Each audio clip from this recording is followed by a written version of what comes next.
I remember the first time I understood what music really was.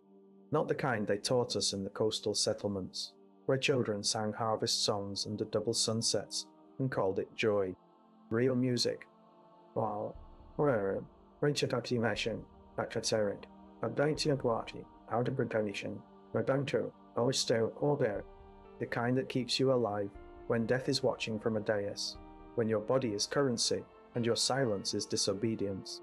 The kind that smells like sweat and spice smoke and something else something sweet and rotting that I would later learn was fear, my own fear seeping through skin that had forgotten how to stop performing. The smell never left Jabba's palace.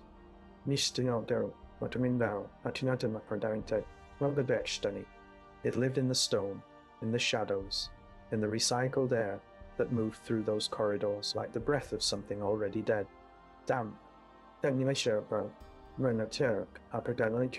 Toby Star Tinachi. Candy Rye. Organic. Dot soon. A combination of decay and excess that made you understand, immediately and without question, that this was a place where life was cheap and pleasure was expensive, and the two were somehow always the same thing. I was purchased on a Tuesday. I remember, because the merchant who sold Mia, sold not hired, let's be honest about what I was kept checking his chronometer and muttering about missing the weekly spice shipment inspection. He had other cargo to move.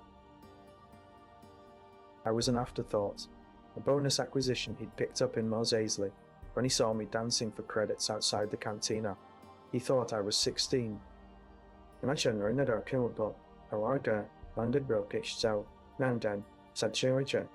was 19, but malnutrition makes you look younger, makes your eyes too big for your face, makes you the kind of desperate that criminals can smell 3 sectors away. You dance good, he'd said, his basic thick with an accent I couldn't place. You dance for the hut. Maybe you live long time. Maybe you even eat. Maybe I even eat. That was the promise. That was what made me climb into the transport. What made me sit in the cargo hold next to crates of stolen medical supplies and decommissioned battle droid parts, while we flew low over the Dune Sea. The possibility of food. Of our meals. Meals. Wet. Of not spending every waking hour calculating whether I had enough credits for protein paste or should save it for the water ration instead. I was so stupid. So impossibly, fatally stupid. The palace squatted in the desert like a tumor, like something that had erupted from the sand and decided to stay. Ancient. Older than the Empire, older than the Republic, older than any government that had tried and failed to bring law to Tatooine. It had been a monastery once. I learned later. Bomar monks, contemplatives who believed the body was a prison and sought to transcend flesh entirely. You could still see their influence in the architecture of the dome, the shadows, the sense that this place was designed for people who had given up on living. How appropriate that it became Jabba's fortress. How perfectly, terribly appropriate. The merchant delivered me to a Gamorrean guard at the service entrance, a side door cut into the rock, where slaves and supplies entered so they wouldn't disturb the main court. The guard grunted, looked me up and down with small evaluating eyes, and shoved me forward into a corridor that smelled like ammonia and something worse. I heard the door seal behind me.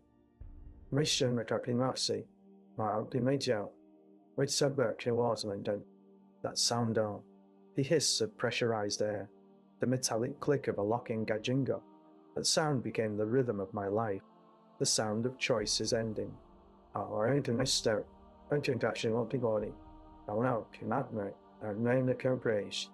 sound of doors closing on who you used to be.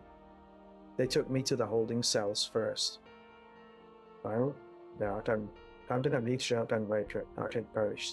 Not prison cells, sir. Holding cells. The distinction mattered. These were the rooms where new acquisitions waited to be processed, to be catalogued, to be assigned their function within the palace ecosystem.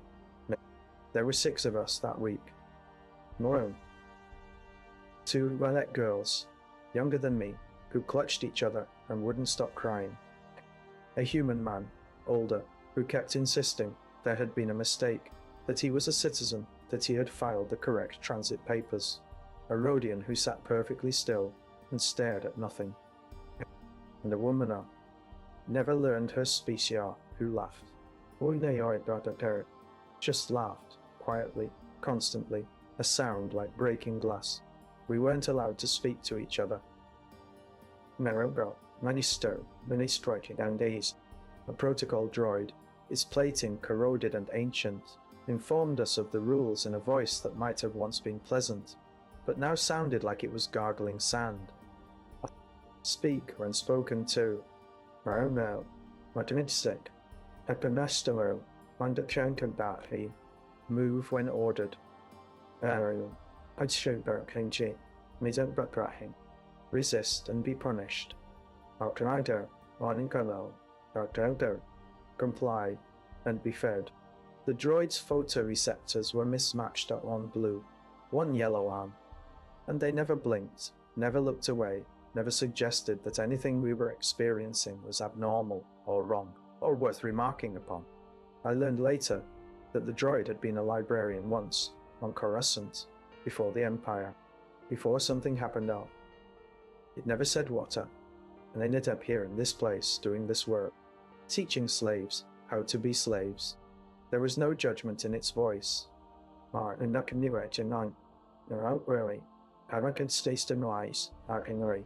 No sympathy either. Not sympathy either.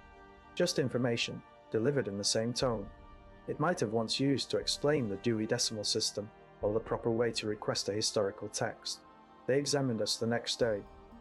Medical droids mostly, scanning for disease, for parasites, for anything that might contaminate the palace or reduce our value.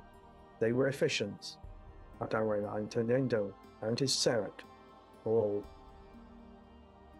They logged every detail: height, weight, species, approximate age, dental condition, signs of prior injury or illness. One of them spent a long time scanning my hands, my feet, the flexibility of my spine.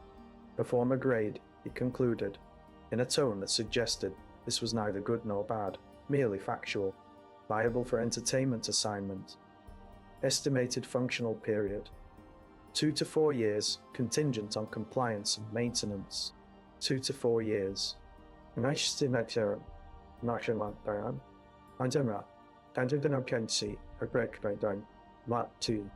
That was my life expectancy.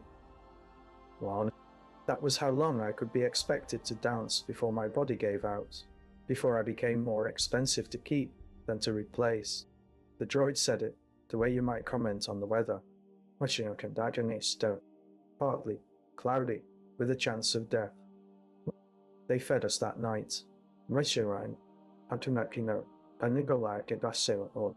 Nutrient paste in steel bowls, lukewarm and grey, and tasting like absolutely nothing. It was the best meal I'd had in 3 months. I ate slowly, deliberately, trying to make it last, trying to savor the feeling of a full stomach, even as I watched the Twi'lek girls push their bowls away, unable to eat, unable to do anything but hold each other and shake. The man who insisted he was a citizen ate mechanically, still muttering about lawyers and officials, and people who would come looking for him. No one came looking. No one ever came looking. The woman who laughed stopped laughing that night. I woke once in the darker. They never turned the lights fully off, just dimmed them to a perpetual twilight that made sleep feel like drowning her, and I saw her standing near the door, her hand pressed flat against the metal, her shoulders moving in a rhythm I recognized. She was crying. Never mistaken in perhaps show. Oh, silently. Oh, never say now. Where are you to? Go to Cabaret. I go be watching out, take out. Desperately. When so, I'll many girl, many Irish, I reckon now. Russian jar, I want a jam. The kind of crying that happens when you finally understand that hope was the cruelest thing you ever carried. I didn't sleep much after that. I jumped out, right out. I lay on the thin mat they'd given us and stared at the ceiling, and listened to the palace. The hum of machinery. That's where I stare. The distant sound of musica, real music, not the kind I would make, but the kind that accompanied parties and celebrations, and the entertainment of people who had never worried about water rations or where their next meal came from. Voices sometimes, laughter. Won't be. Screams once, quickly cut off. Oh, Sherry.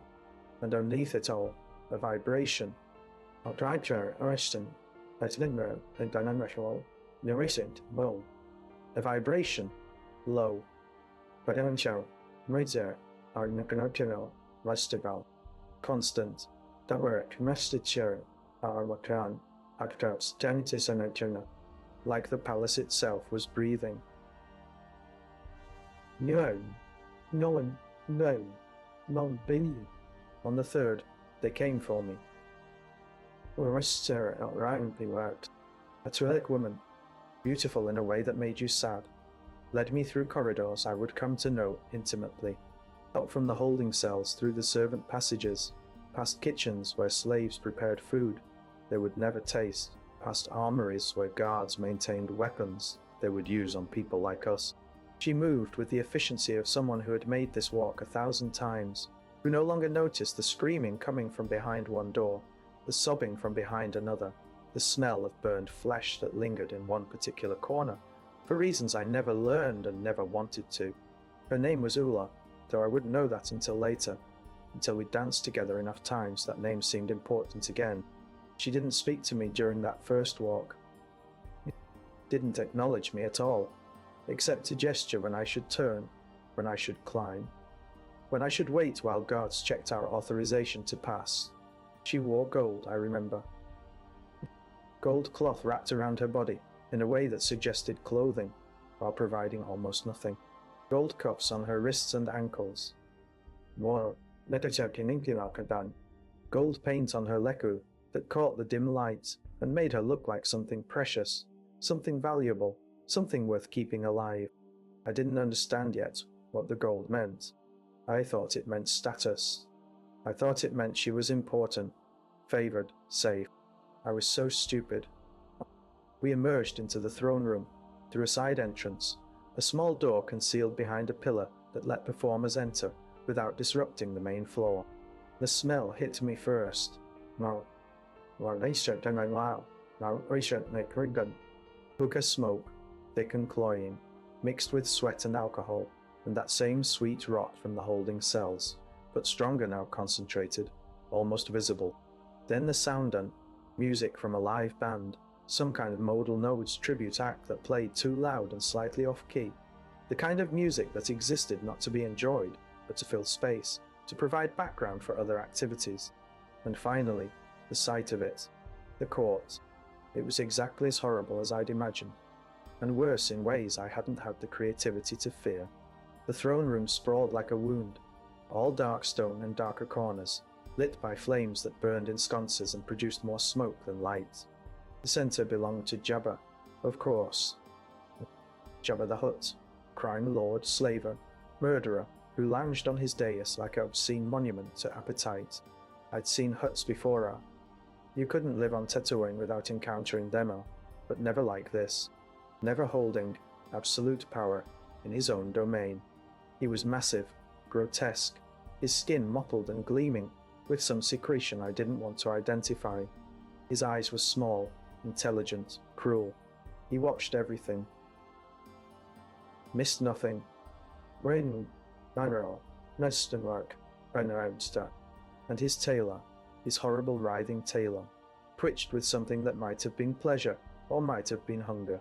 With Hutts, the two were usually identical. The court spread out below him. Mr. Waiter and Mr. Turn have standing below, dozens of them. No way, Kerber.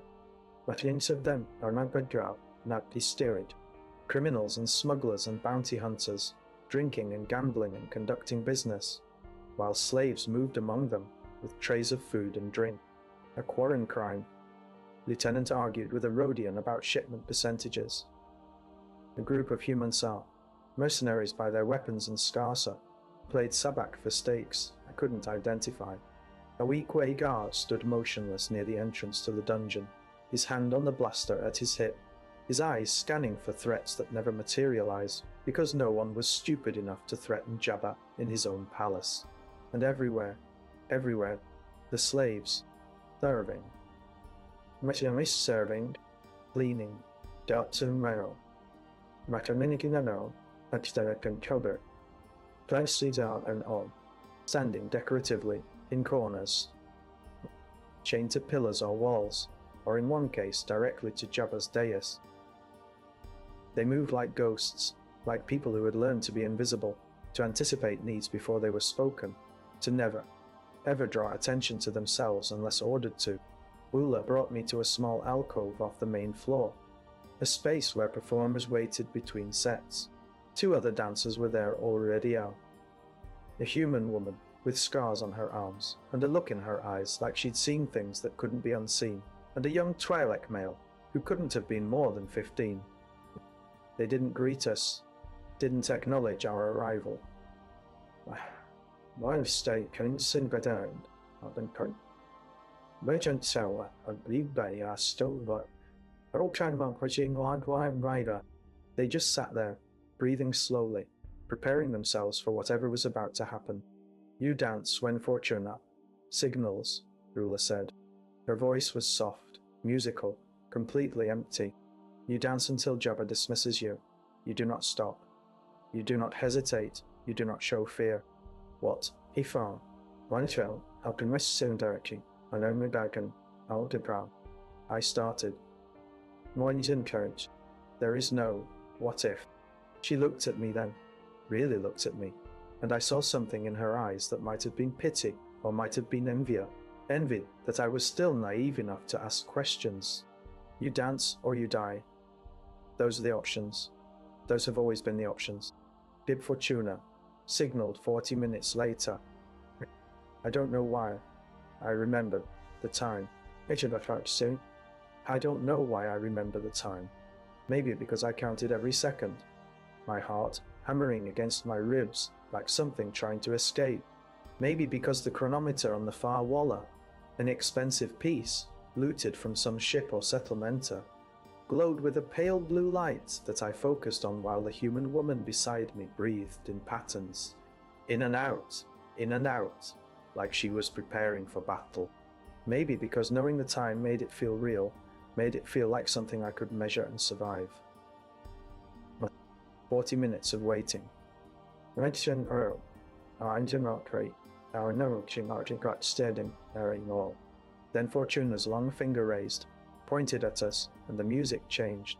The modal node cell, whatever they were calling themselves that day shifted into something faster, something with a driving beat that was supposed to sound exotic and dangerous. It sounded cheap.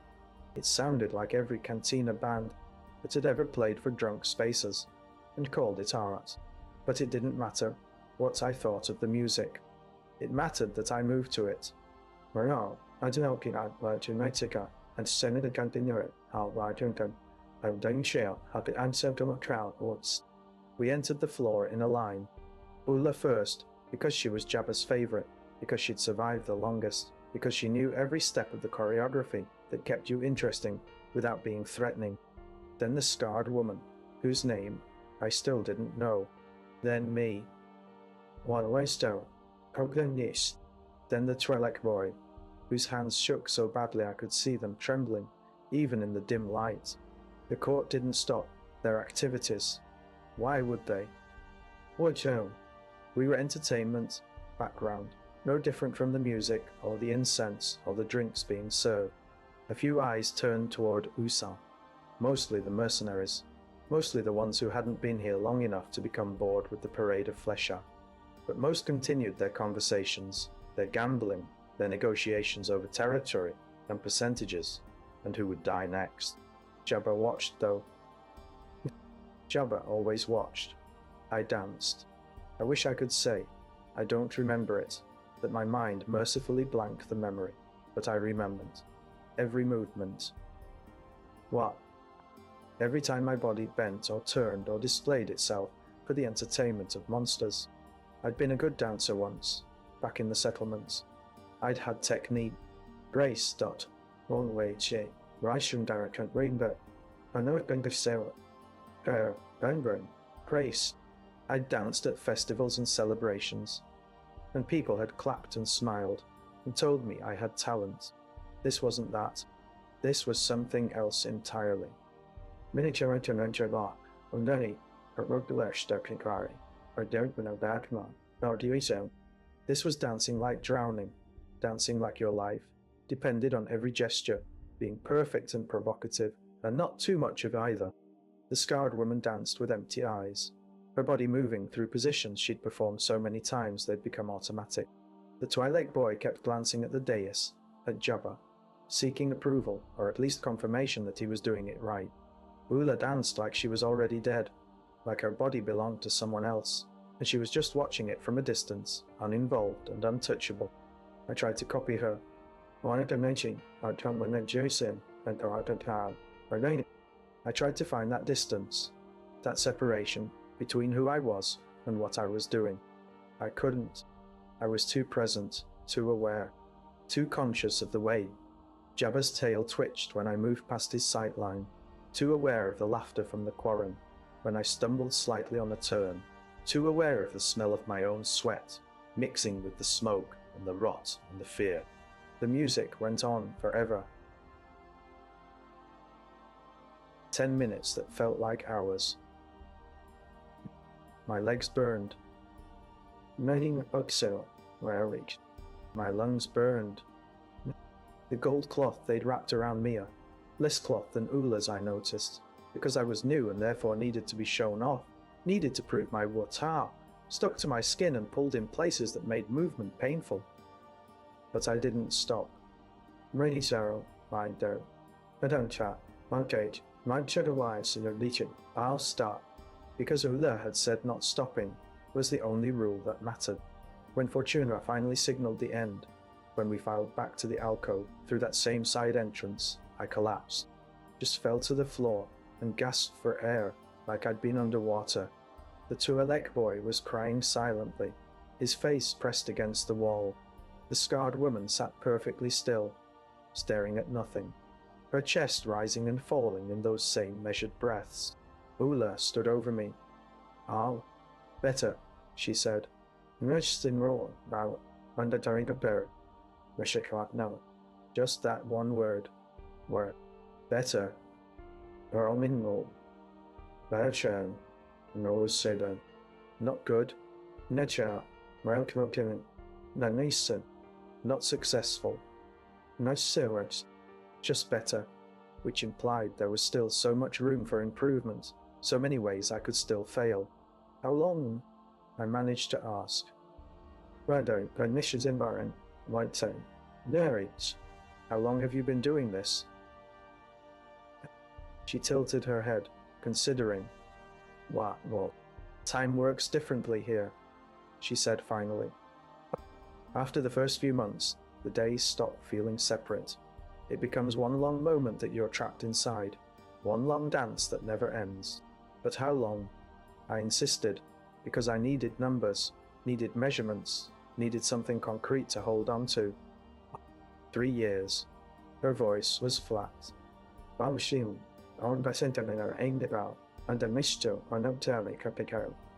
been dancing for Jabba for 3 years. 3 years. She'd lasted 3 years, which meant she'd exceeded the medical droid's estimate by at least half again.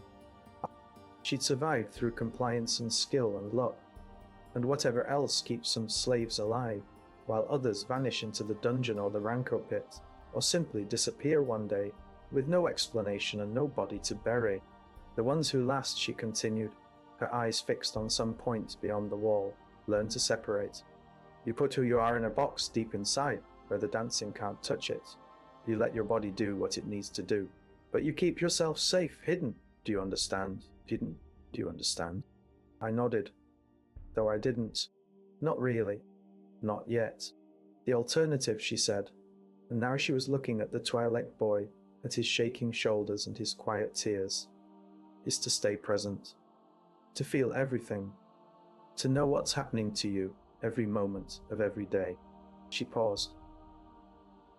Winter, noise and ground. Those ones don't last. The palace eats them faster.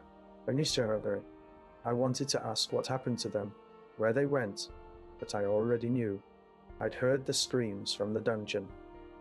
I seen my reporting down. I'll bring the stuck shit down the dungeon. I'd seen the trap door near Jabba's throne, the one that opened onto something the guards called the rankle pit.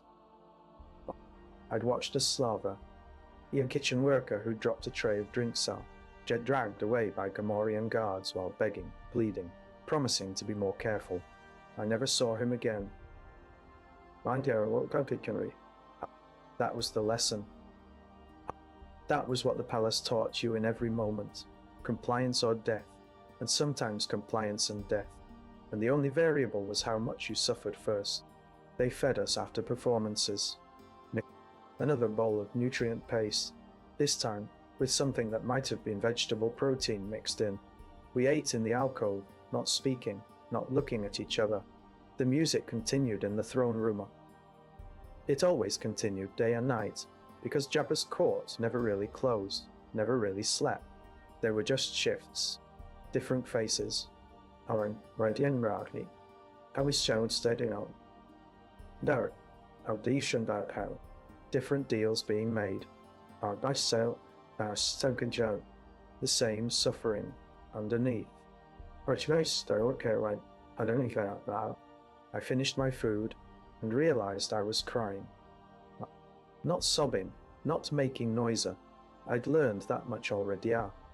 But tears running down my face, while my hands remained steady, while I scraped the last of the paste from the bowl. Because wasting food was worse than crying, because crying didn't matter, but nutrition did. First week is hardest, the scarred woman said. Her first words to me. Her voice was rough, damaged, like she'd screamed too much at some point and never fully recovered. Your mind hasn't accepted it yet. You keep thinking there's a way out, someone coming to help, some mistake that will be corrected. She set her empty bowl aside. Aside. There isn't. No one's coming. This is your life now. The sooner you accept that, the longer you'll survive. There has to be. No one's now.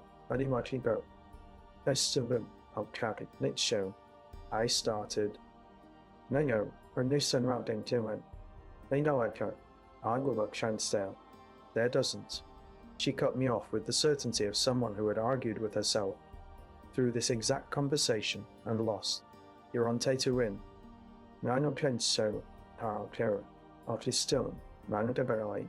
The Hutts own everything that matters. The Empire doesn't care what happens to slaves in the Outer Rim. The rebellion, if it even exists anymore, has bigger problems than rescuing dancers from a crime lord's palace. You are alone. I'm dead. I didn't show. Such a goldo. We are all alone. Well, that's the truth you need to learn. The Twi'lek boy made a sound, something between a whimper and a gasp. What's doing? Listen, when the stranger got in a gasp, Oola moved to him, sat beside him, placed a hand on his shoulder.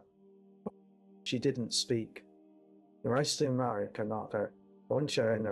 said didn't speak, didn't offer platitudes or comfort, just sat there, present, sharing the weight of whatever was crushing him. I learned later that he'd been a student, university, on Ryloth, studying art history, mentioned on Einstein and no.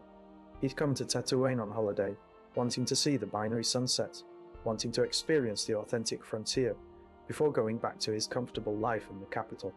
He'd gotten drunk at the wrong cantina. Said the wrong thing, to the wrong person. Woke up in chains. His family didn't know where he was. Would never know. On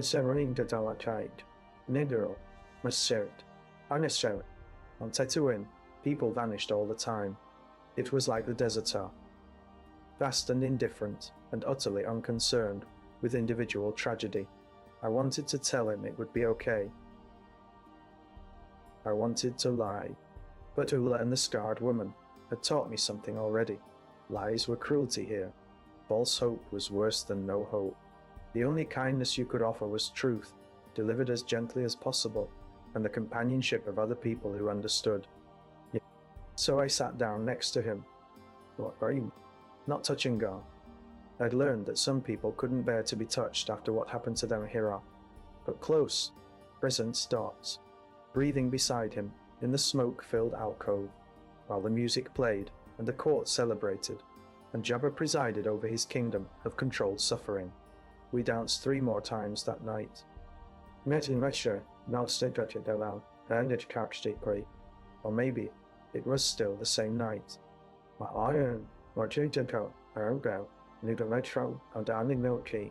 Maybe it was the next day. Time had already started to blur, to lose its structure. There were performances and rest periods and meals, and sometimes sleep, but they didn't follow any pattern I recognized. The palace operated on Jabba's schedule, which meant it operated on whim and appetite, and the unpredictable rhythm of criminal enterprise. The second performance was worse because I knew what was coming. The first time had been shock, adrenaline, the desperate hope that if I just did well enough it would end and I could rest. The second time was conscious, deliberate,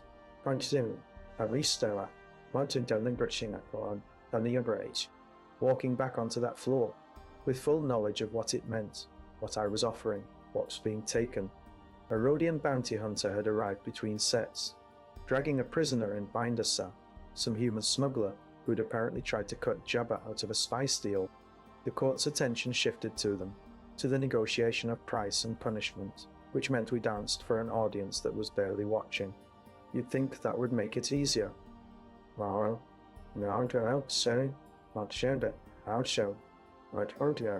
it didn't. Somehow it was worse, being invisible, being so inconsequential that even our degradation couldn't hold their interest. Jabba watched though. Jabba always watched. His eyes tracked Oola, particularly, following her movements with an intensity that made my skin crawl. I understood then what the gold meant, what being the favorite meant. It meant his attention never left you. It meant you were always performing, always on display, always one mistake away from becoming yesterday's entertainment. The smuggler was still pleading his case when we finished. Fortuna dismissed us with that same languid gesture, already turning back to translate Jabba's pronouncement. I heard the smuggler's voice rise in panic, heard the wet sound of blaster fire, heard nothing after that. They dragged something across the floor. I didn't look, couldn't look up. And then the music continued, and the court went back to their drinks and their deals, as if nothing had happened. In the alcove, the Twi'lek boy vomited. Mine's stout. The scarred woman held his head, her movements practiced, efficient, like she'd done this before, like she'd done this many times. You get used to it, she said, to him or to me or to herself. The killing, the casual violence, you get used to everything eventually. That's what survival does. It teaches you to normalize hell, but I could see in her eyes that she hadn't gotten used to it. None of them had. They'd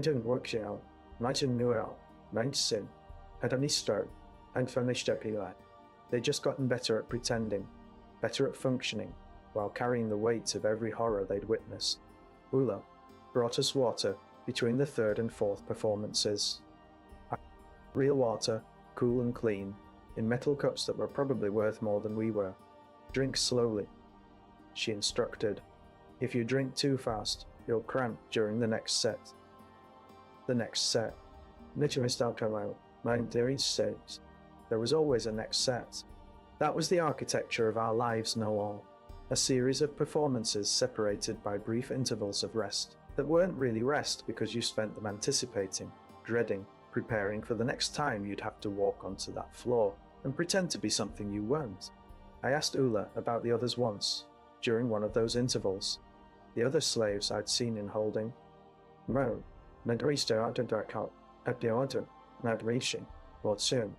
the two Twi'lek girls who wouldn't stop crying.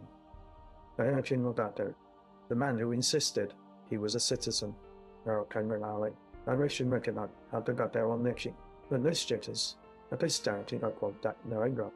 woman who laughed, and then stopped, laughing. Oola's face didn't change. The man was sent to work the spice processing. The Twi'lek girls went to one of Jabba's lieutenants, a reward for some successful raid. The woman? She paused, choosing her words carefully. Very soon. I know Bentley, no target. The woman couldn't adapt. She's not here anymore. Not here anymore. Not here anymore. That phrase became a euphemism I heard constantly. Slaves who couldn't perform, who broke under the strain, who violated some rule, or simply became inconvenient they weren't here anymore. The phrase covered everything from being sold to another master, to being fed to the rancor, to being left in the desert to die. The ambiguity was intentional. It kept you guessing. It kept you compliant. The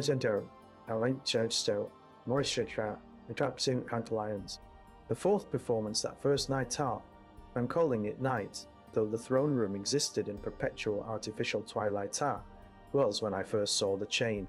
Oola was wearing it, though I hadn't noticed before. Maybe, because I'd been too overwhelmed by everything else. Maybe because she moved in such a way that it seemed like jewelry, like decoration, like something she'd chosen rather than something that imprisoned her.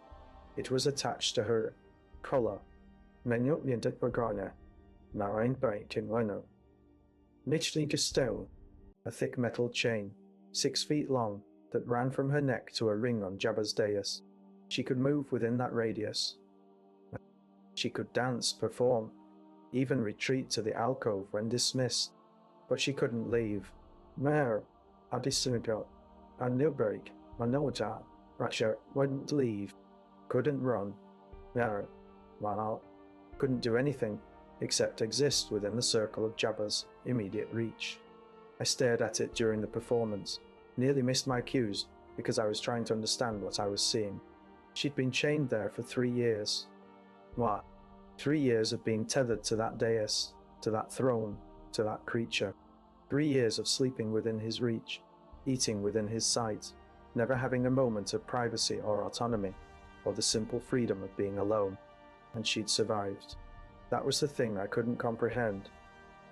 Wow, she'd endured this for 3 years, and was still dancing, still functioning, still teaching new slaves how to survive.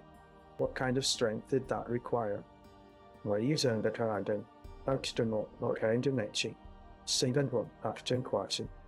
kind of breaking and remaking of the self? After the fourth performance, I asked her about it. I shouldn't have harmed. I could see in the scarred woman's face that it was the wrong question, that there were rules about what you could and couldn't acknowledge at, but I needed to know. The chain is a privilege, Oola said, her voice perfectly neutral. What? It means you're valuable enough to keep close. It means you're worth protecting from the other predators in the court. But you can't, Al. I can't leave, she finished for me. Yes, I know. But the alternative is being available to everyone, being claimed by guards or bounty hunters, or whoever Jabba decides to reward, with access to the slave quarters. The chain is terrible. Everything else is worse. That was the calculus of the palace. That was the mathematics of survival.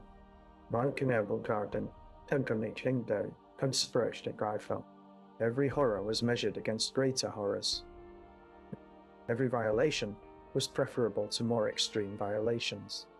What are you saying? You didn't hope for freedom, or dignity, or justice. You hoped for the least awful option, and you were grateful when you got it. The scarred woman had been one of those rewards. Once, Oola told me later, a bounty hunter had completed a particularly difficult job, tracking down some rebel sympathizer, delivering him to Imperial authorities, and Jabba had given him 3 days with her as payment. She didn't talk about those 3 days. Didn't need to. No. The scars on her arms, the ones I'd noticed when we first met, spelled out what had happened in a language that transcended words. When she came back from that, she'd been promoted to dancer. It was considered a promotion. That's what I couldn't wrap my mind around all. That dancing in the throne room was better, was safer, was something to aspire to. But it was, because dancers were visible. And the creation,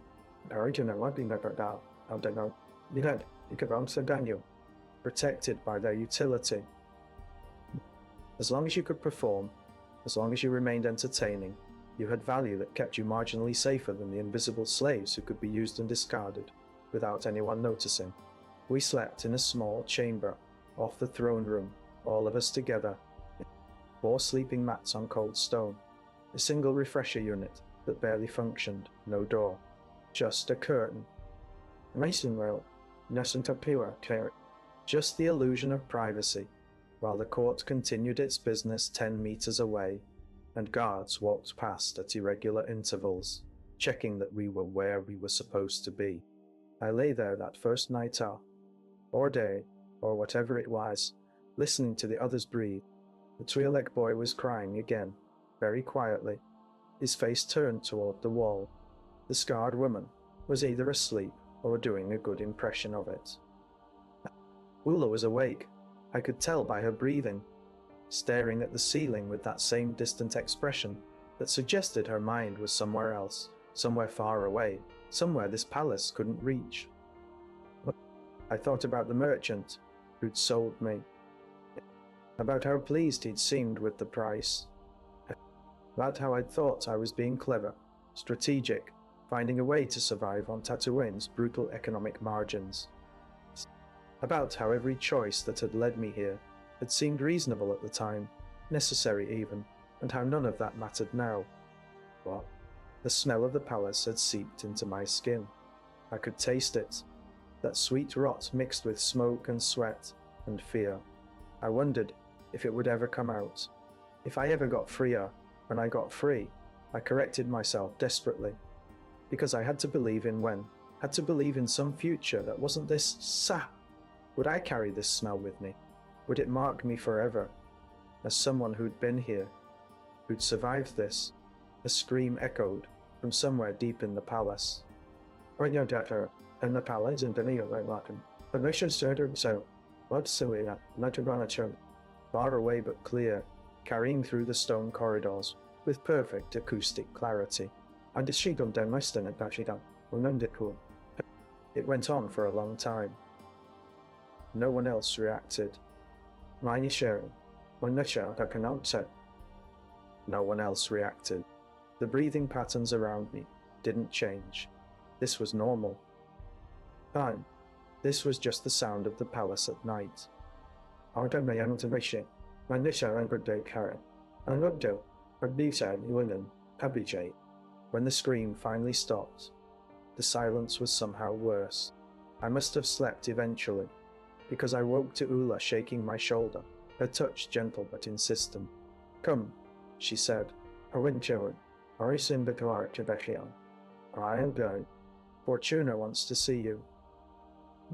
Bib Fortuna's chambers were in the upper levels, away from the throne room and its constant chaos. The air was cleaner there, filtered by some system that kept out the worst of the smoke and smell. The walls were decorated with artar, stolen probably, from people who'd had the misfortune of owning Jabba mania and actual furniture, the kind that suggested comfort rather than utility. Fortuna himself reclined on a low couch, his elongated skull tilted in a posture that might have been relaxation, or might have been calculation. His eyes saw, black and depthless fixed on me as Oola led me in. The new one, he said in Huttese. I was learning the language fast, necessity being the cruelest teacher. She danced adequately. Yesterday. I do so, nation. Yesterday, Henry, Wadawa, Yesterday. So, it had been a day. I wish it's about to know. A single day that felt like a lifetime. On a large single day that felt like a lifetime. She has potential, Oola translated, though Fortuna hadn't asked for translation. She was just filling the silence, I realized, making this interview feel more normal than it was. She learns quickly. Fortuna rose with a fluid grace that seemed wrong for something so skeletal, so alien. He circled me slowly, examining me the way you might examine livestock, his long fingers occasionally reaching out to adjust my posture, to tilt my chin up, to assess the flexibility of my shoulders. His touch was cold. Clinical. Not sexual, which somehow made it worse, made it clear that I wasn't even a person to him, just an asset to be evaluated and optimized. The hut has noticed her, he said finally, still in Huttiers, still not speaking directly to me. He finds her amusing, raw, unrefined but promising. Oola's hand tightened on my shoulder. A warning. A warning. Or maybe just sympathy.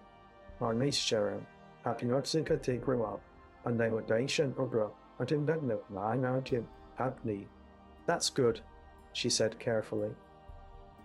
Being noticed, Misao, and announce Windsor. Being noticed means she must be perfect. Fortuna cut her off, his voice sharp. The hut's attention is a gift and a burden. He will watch her more closely now, expect more, punish failure more severely. He turned to me then, switching to basic, his accents making the words slither. You understand this, yes? I nodded, not trusting my voice. Speak, he commanded. I must know. You comprehend. I understand, I managed. I'll be perfect. No. His smile revealed teeth, filed to points, a Twi'lek modification that suggested violence in his past. You will not be perfect. Perfect is boring. Perfect is forgettable. You will be entertaining. You will be unpredictable within acceptable parameters. You will make the hut feel that keeping you alive is more interesting than killing you. He leaned close, his breath smelling like some spice I couldn't identify. That is the only skill that matters here. Do you understand? I nodded again, then remembered his command. Yes, I understand. Good away. Undistack. Married well. Nelty Shane. Well. Appalling. He straightened, already losing interest. Oola will teach you the advanced repertoire, the movements that distinguish property from entertainment. You have 3 days to learn. On Sturch, the hut is hosting a gathering of bounty hunters arriving from Ord Mantell with a very special delivery. He will want fresh performances. New faces. His black eyes bored into me. Do not disappoint him. No art. No learn. 3 days. Where? Mrs. Darte. 72 hours to learn choreography that Oola had presumably spent months mastering, to become interesting enough to keep alive, but not threatening enough to be eliminated, to walk the razor edge between entertainment and disposal. Our burnished style, and and disposal.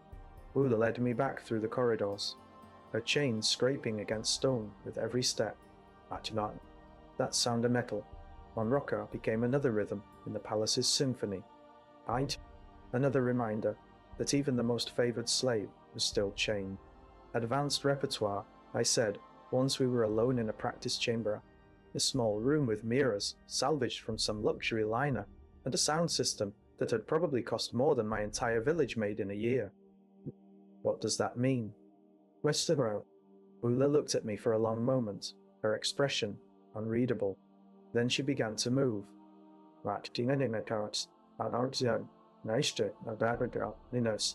What she showed me wasn't dancing. Not really. Arito, no, Rito, listen. It was something between seduction and submission, between artistry and degradation, movements designed to be provocative without being overtly sexual, gestures that suggested vulnerability while demonstrating control. Why? It was dancing for predators, performed by prey that had learned to make their fear look like invitation. The principle, Oola explained, her voice detached as she demonstrated a turn that left her momentarily off balance. Is controlled vulnerability. You show weakness, but weakness that seems intentional. Artistic. Darton Winter, Larted Stuck and County, Anima Benefit Bird. The Hut and his courts want to feel powerful, but they're bored by terror. Terror is too easy. They want the illusion that you're choosing this.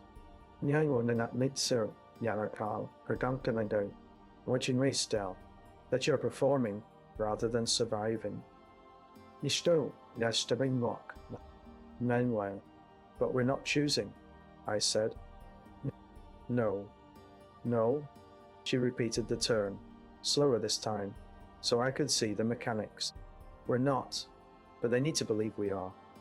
They need to believe they're sophisticated connoisseurs of art, rather than slavers watching their property perform. The lie protects both of you, Sat. It lets them feel civilized, and it keeps us alive. I tried to copy her movement, and nearly fell. My body, already exhausted from yesterday's performances, felt like it belonged to someone else. Someone weaker. Someone who couldn't possibly learn this in 3 days. Again, Oola said, not unkindly. And this time, don't think about the movement. Think about the story you're telling. You're not just turning, you're showing them that you trust them enough to be off balance in their presence, that you believe they'll allow you to complete the turn rather than strike when you're vulnerable. But they might strike, I said. Yes, she nodded. They might. That's what makes it interesting to them. The possibility that you're wrong to trust them. The power of choosing not to act even though they could. She met my eyes in the mirror. Welcome to the performance. We're not just dancing. We're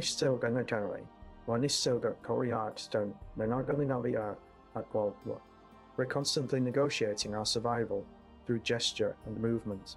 Every moment on that floor is a conversation. We show vulnerability, they show restraint, and if we do it right, everyone gets to pretend it's art instead of torture. We practiced for hours. We practiced for hours, or what felt like hours saw. Time was still slippery, still refusing to behave normally.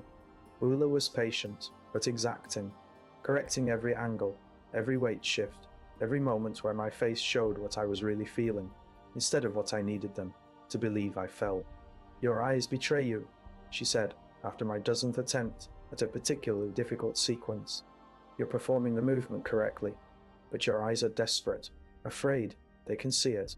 I'm afraid, I said, too tired to lie. I know. The Reister, I want you to know. I'm Verdun, I'm Darkleon, I'm the Barton, Choose, or Benstow. She adjusted my posture again, her touch gentle but firm. But you have to hide it deeper. Put it in that box I told you about. Let your body fear, but don't let your eyes show it. Your eyes need to show. She paused, searching for the word. Invitation, not sexual invitational. That's too obvious, too easy. Invitation to watch.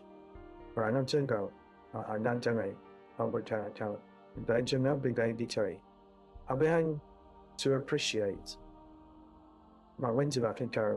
Appreciate.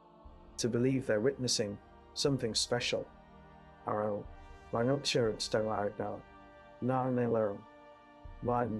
By how? Well, I asked, genuinely lost. How do I pretend this is special when it's horrible? Mentioning that, not probably guilty. You find something real, she said quietly. Some part of the movement that feels good despite everything else. some turn or gesture that reminds you of dancing when dancing was yours.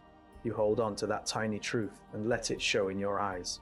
Let them see that one real moment and believe all of it is real. I understood then why she'd survived 3 years. Not because she was the most beautiful or the most skilled out, though she was both are, but because she'd mastered the art of strategic truth, of showing them just enough reality to make the performance believable, while hiding everything that mattered somewhere they couldn't reach. The scarred woman brought us food during a breaker, more nutrient paste, but this time with actual fruit, probably scraps from the hut's table, but still a luxury beyond measure. I ate mechanically, while Oola stretched, maintaining her flexibility, treating her body like the tool it had become, the gathering fortune I mentioned. I said between bites, "It won't stir it at between bites." What happens at those? The scarred woman and Oola exchanged a look. Some communication passed between them, some decision about what I needed to know. "Jabba collects bounties," Oola said finally. "Now more than a stable, that coaster at Staten. Elected port, or Starryman, in Kia, or Shell. The most valuable ones are brought here personally, rather than transported through normal channels. The bounty hunters who make these captures are celebrated, rewarded, entertained." She paused. "The gatherings are intense. More guests than usual, more drinking, more violence, more of everything, and we dance through all of it," the scarred woman added. "No matter what happens, no matter who gets killed or thrown to the rancor or dragged to the dungeon, we dance and we smile, and we make it look like this is exactly where we want to be. What if I can't?" I asked, a question escaping before I could stop it. What if I can't smile while people are dying? Neither of them answered immediately. "My stutter out there, Shimandiganer, my start learning wonderful. I'll come see a chain." Finally, Oola spoke, her voice very soft. "Then you become one of the people dying. That's the choice. One day, right in the door, where I'm going to go, our Nintendo. Now, wild of Lurton, or Pisty Unluster. But now, that's always the choice. No more neither one. We practiced more after that. Through exhaustion, through muscle failure, through the point where I couldn't tell if I was executing movements correctly, or just flailing in vaguely choreographed patterns. Oola never let up, never suggested we stop. She'd push me through the sequences again and again, until my body remembered them, even when my mind had shut down. The Twi'lek boy appeared at some point, summoned by Fortuna, for his own training. He looked worse than yesterday, eyes red, Leku hanging limp with exhaustion or despair. Oola handed him off to the scarred woman, who began teaching him some simpler routine, something he might be able to master in 3 days. I heard him ask the same questions I'd asked.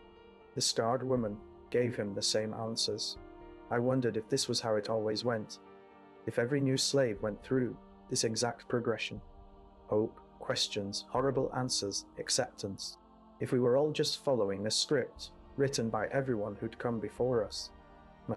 During one water break, I noticed marks on Oola's back, scars old and silvered, forming patterns that suggested deliberate infliction rather than accident.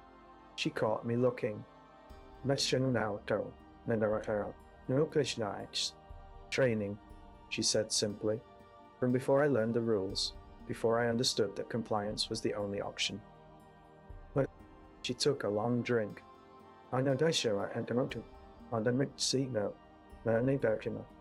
tried to run once, made it almost to the perimeter before the guards caught me. Jabba had me brought back to the throne room, had me beaten in front of the entire court as an example. Her voice remained steady, factual, like she was describing something that had happened to someone else. That's when he had the chain attached, to make sure I never forgot that running was pointless. "But you survived," I said. "I survived." She set down the water cup.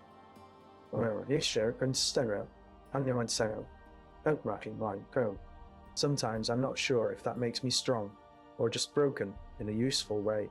The 3 days passed in a blur of practice, performance, and something that wasn't quite sleep. Jabba's court continued around us, indifferent to our preparation. More smugglers arrived with cargo. And smugglers arrived with cargo. More deals were negotiated in Huttese and basic and languages I didn't recognize. More screams echoed from the dungeon. More body cell. Parts of body cell were dragged away by Gamorrean guards, who seemed to take pride in their work. I performed 6 more times during those 3 days.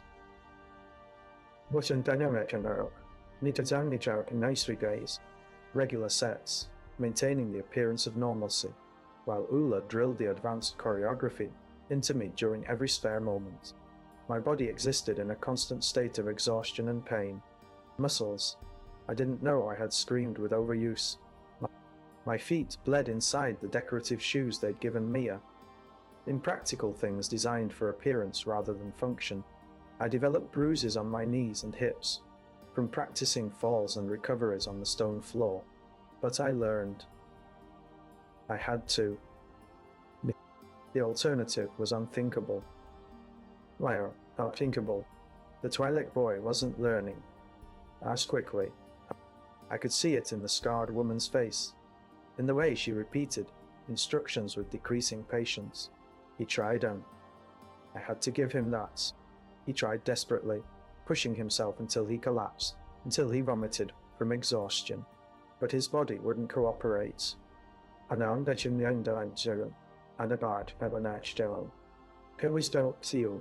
Maybe it was fear.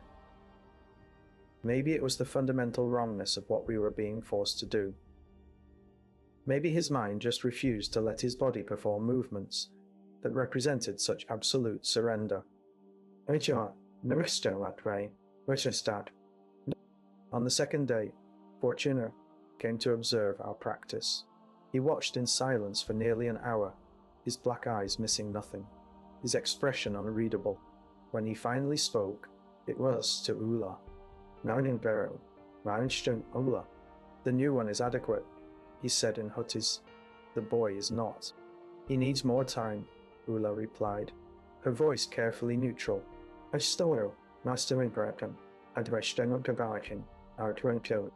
There is no more time.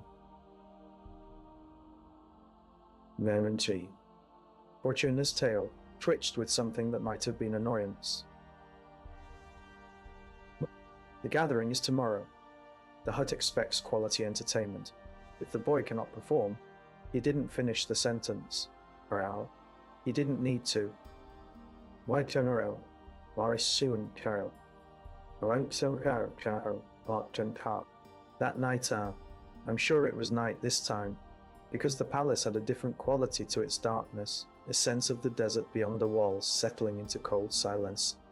The Twi'lek boy tried to hang himself with his own sleeping cloth. The scarred woman found him.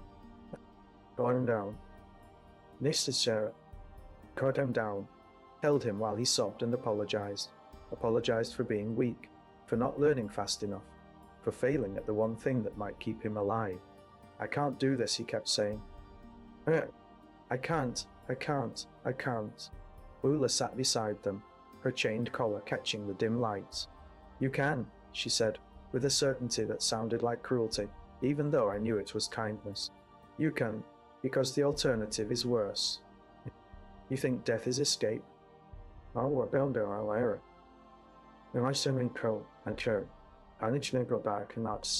Maybe it is, but it's also failure. It's letting them win. Wow. It's proving that you were always just meat to them, nothing more. Well, I am just meat to them, he said. No. Why? Now. Oola's voice hardened. I know. You're meat that can dance, meat that can perform, meat that can make them believe they're sophisticated enough to appreciate art. That's not much, but it's something. It's the only power you have, and giving it up by dying is just giving them what they want faster. I wasn't sure I agreed with her. No, death seemed like a valid choice. maybe the only real choice we had left. But I understood what she was doing, Gattrain, to keep him alive one more day, one more hour, because that's what we did here. We kept each other alive. Moinisero, Workshirgirl. We couldn't offer freedom or dignity, or hope of rescue, but we could offer continued existence, and sometimes that had to be enough. The boy survived the night. Is soon diversita. Is time to grow up, our parent, Minrich. Barely. Walked him up and he went to Melchus Semcleros. He spent the rest of it practicing with mechanical determination, moving through the choreography like a machine that had been programmed to dance. His eyes were empty. His face was empty. But his body was learning, finally, driven by terror that had transcended itself and become something else, something functional. Narishara, Mindistal and Dantra, and Estam of Orbian Danjai, and Stolor, morning of the Gatheringa. And I knew it was morning because slaves brought breakfast, because the palace had routines even in its chaos. Fortuna summoned all the performers to his chambers for final inspection. There were more of us than I'd realized. 2 dancers from another shift that I'd never met. A musician, a human woman with scars on her hands that looked like burn marks, a trio of acrobats, siblings maybe, who moved with such precise coordination that they must have trained together before being enslaved. All of us standing in a line, while Fortuna examined us like he was reviewing troops before battle, which, in a way, he was. The bounty hunters arrive in 3 hours, he announced. They're bringing a Wookiee, a very specific Wookiee that the Hutt has been seeking for many months. One with considerable debt and even more considerable friends. His smile was sharp. This will be a significant event, potentially historic. You will all perform your absolute best. A Wookiee, wine round. I tried to remember what I knew about them. Fierce, Panistaral, Manotadbakua, loyal, Dotsu, strong enough to tear a person apart. Rich and merchant, a Kanita grind shaken, out and down low, down shown. The kind of being you didn't capture, unless you were very skilled or very lucky or both. The kind of capture that would deserve a celebration. The standard rules applied. Fortuna continued. Maintain performance regardless of circumstance. Show no fear. Show no judgment. You are decoration and entertainment. You are background. If you become foreground for any reason other than being entertaining, you have failed. His eyes moved down the line, pausing on each of us. Questions? No one spoke. No, Chadaro. What questions were there to ask? Good. Miss Unrail. And he dismissed us with a gesture. Ring, or in London Park now. And Dama Knower. And the problem, Altawade Guatella. Rest, eat, prepare yourselves. When you are summoned, you will be perfect. Perfect. Morning, bro. So. One day I sing. Being about the sharpness. That word again. While, press semicarti. The impossible standard that kept us suspended between survival and disposal. And disposal, back in our chamber, Oola divided the last of our food rations. The gathering would mean a feast in the throne room, but none of it for us.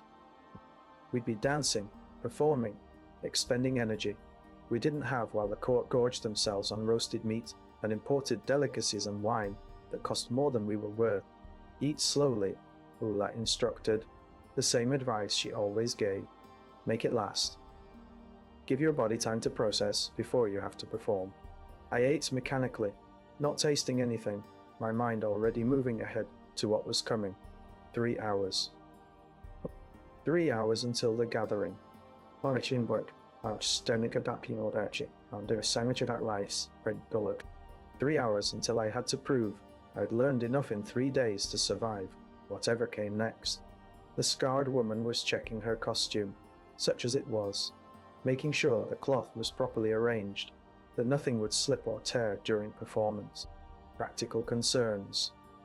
Nagaro Nishero, Parchi Nagaro, Well, then you can next of your concerns are blah. Immediate concerns. Winter, I see you, what the torch.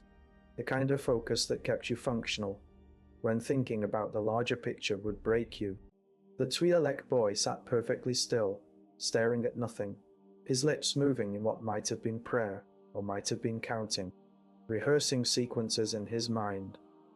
Wow, weighty, Mashisha, Neho Nevistale, oh boy, wait, oh, running through choreography, one more time, before it mattered for real.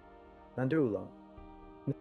Oola was stretching with that same methodical care, preparing her body like an athlete before competition. Except athletes chose their sport.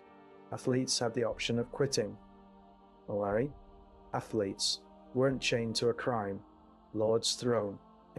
I wanted to ask her something, anything, but I didn't know what question would help.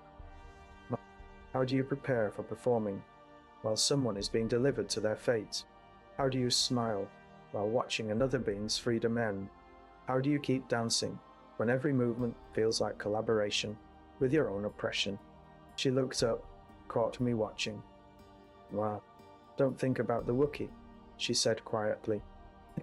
Don't think about what happens to them. You can't help them. You can't save them. You can only save yourself, and only if you focus completely on the performance. Do you understand? I nodded, though I wasn't sure I did. The moment you let yourself feel for the other prisoners, she continued, the moment you let their suffering become real to you, that's when you break. That's when you can't function anymore. That's when you become useless. She held my gaze. I know it sounds cruel. I know it sounds like I've become what they wanted me to become. But it's survival, the only version of survival available to us. Maybe she was right. Maybe the only way to endure this was to close off the parts of yourself that could still feel empathy, still feel connection to other suffering. Maybe becoming numb was the only adaptation that worked. Or maybe that was just another way of dying. A slower way. No.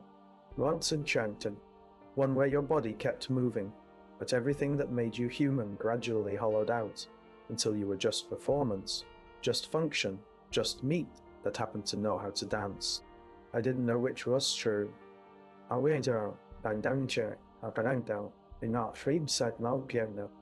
didn't know which I wanted to be true. To be true. The summons came earlier than expected. And then the this sky, or 3 day. Fortuna himself appeared at our chamber, his skeletal frame filling the doorway. They've arrived early, he said. The hut wants entertainment immediately. Come, now. We followed him through the corridors, our chain of performers moving single file. Oola's actual chain scraped against stone with every step that familiar rhythm. Familiar rhythm. I'd been hearing it for 3 days. I wondered if I'd hear it for years. I wondered if it would be the last sound I heard before whatever finally killed me. The throne room was already crowded. More bodies than I'd seen since arriving up. Bounty hunters in armor and weapons, criminal lieutenants from various syndicates, even a few beings in imperial uniforms, who apparently saw no conflict between serving the Empire and attending a hut celebration. The air was thick with smoke and sweat and anticipation. One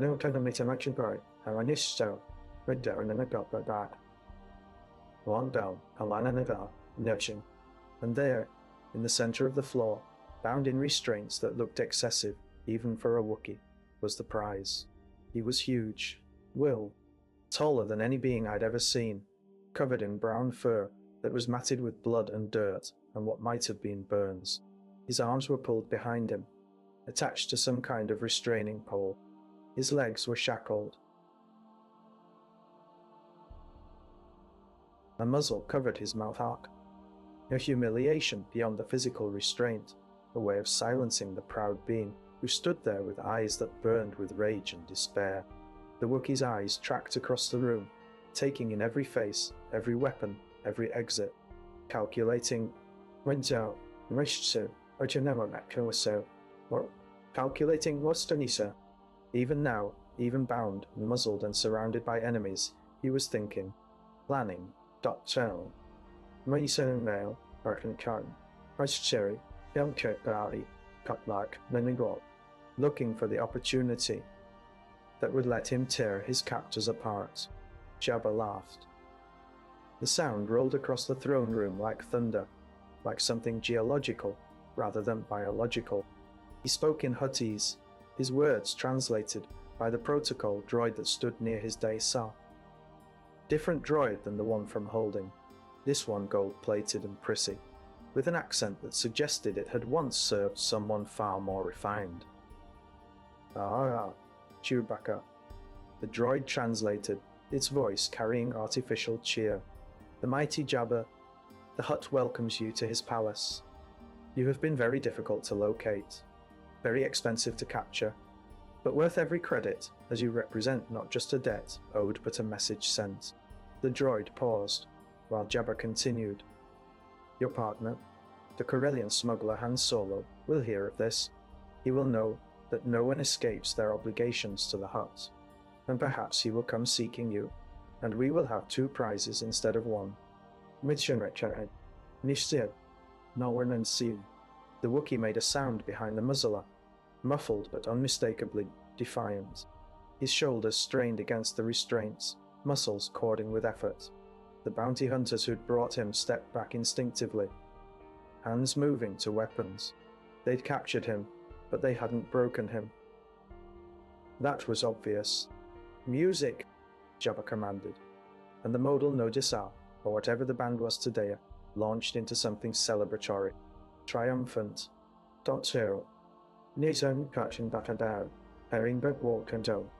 The kind of music that accompanied victory and vindication, and Fortuna's finger pointed at us. We entered the floor. Once, Oola first, as always, her chain scraping behind her.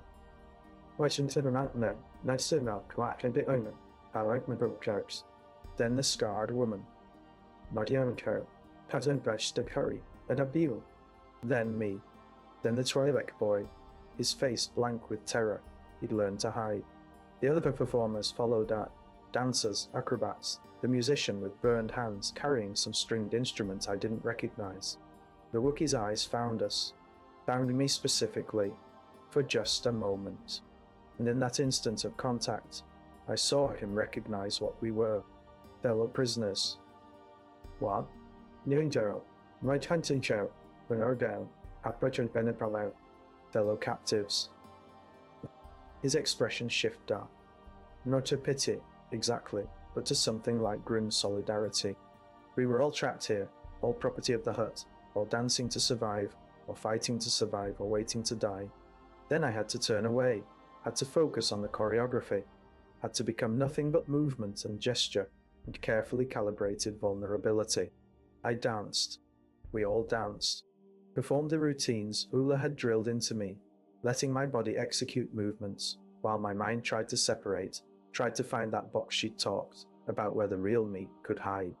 But it was harder now, harder with the Wookiee watching, harder with his presence making it impossible to pretend this was anything other than what it was. The court applauded.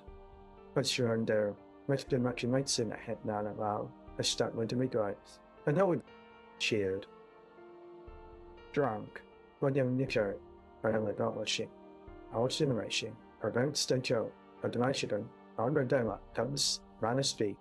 bounty hunters who'd captured Chewbacca received payment of credits and goods and promises of future work. They were heroes, celebrated for their skill and daring. No one mentioned the being standing, bound in the center of the room. No one acknowledged his personhood, his life, his name beyond what was useful for Jabba's purposes. We danced around him. That was the worst part. Our choreography required us to move across the floor, to use the full space, which meant dancing in circles around the Wookiee, like he was just another piece of furniture, like he was decoration. The acrobats did flips near him, showing off their skill. Wow. The musician played something meant to sound exotic and dangerous, and we dancers wove between the other performers, smiling, inviting, pretending. This was art instead of horror.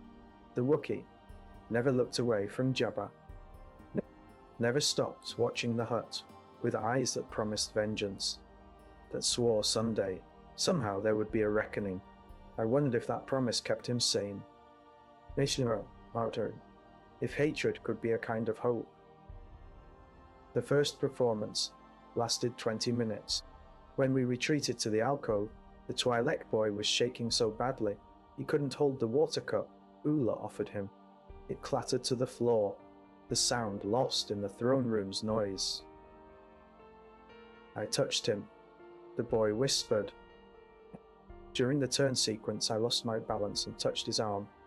Just for a second, I felt how strong he is, how alive. His eyes were too wide, too bright. We're dancing around someone who could kill everyone in this room. And he can't, because of chains and muzzles. And I... Stop, the scarred woman said sharply.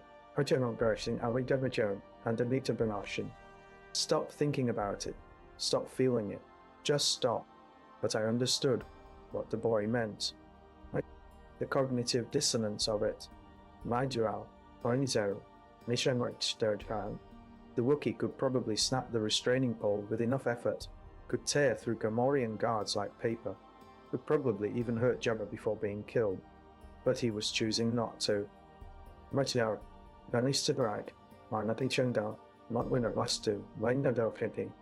too was choosing not to, choosing to wait, choosing to survive this moment in hopes of future opportunity. Just like us, we were all choosing to comply, to survive, to wait for chances that might never come. Second performance in 10 minutes, Oola announced, her voice flat. Rest, breathe, prepare. 10 minutes. Detention style. Enough restaurant that data can bring up enough time to remember you were human. Not enough time to do anything about it. The second performance was worse because the court was drunker, louder, more chaotic. Someone a Rhodian bounty. Hunya threw a piece of fruit at one of the acrobats mid-flip. She caught it, improvised it into her routine, drew laughter and applause. That would be noted, I realized. That kind of adaptability. I'm several. I wish I to you. Now bang them up Champelerke. Like by gay. That kind of ability. To turn humiliation into entertainment. The Wookiee still stood there, still watched, still waited. But something had changed in his posture. Not defeat her. I don't think beings like him experience defeat the way humans did now. But a kind of terrible patience. He was settling in for a long captivity. It's sir, I'm going to crazy. Please, I stay go. Matthew Bell, accepting that immediate escape was impossible. My wretched start out her art memory, what? Conserving strength for whenever opportunity finally presented itself. I envied him that clarity. Nice soon wow. My sorry. That certainty of purpose. My own survival felt muddy by comparison, less like strategy and more like just continuing, putting one movement after another, one performance after another.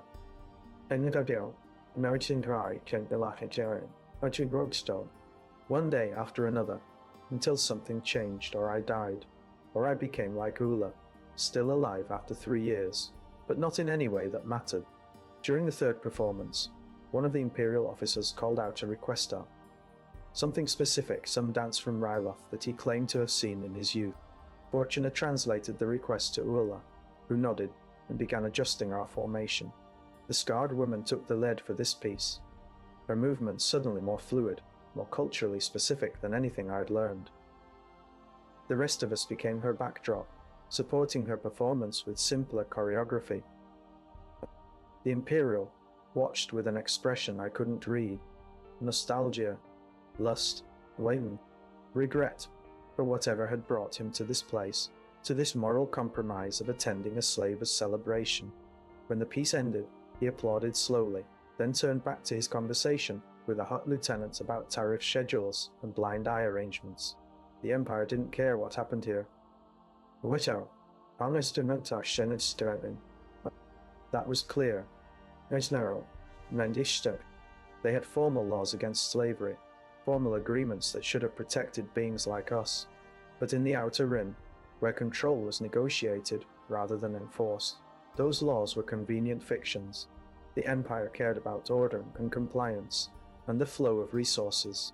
If Jabba maintained order in his territory, and paid his tributes and didn't make too much trouble, then what happened inside his palace was his business. We were outside the law, beyond hell.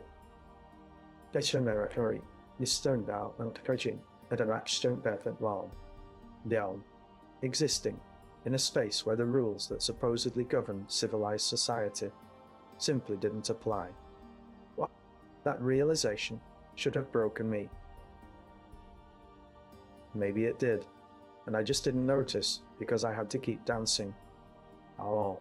The feast began sometime during the fourth performance. Slaves, sir. Different slaves, the kitchen workers, who were somehow below even us in the palace hierarchy, brought out massive platters of food.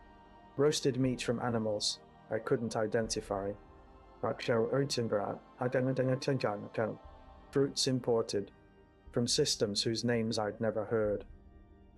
Delicacies that cost more per bite than I'd earned in months of dancing for credits in Mos Eisley.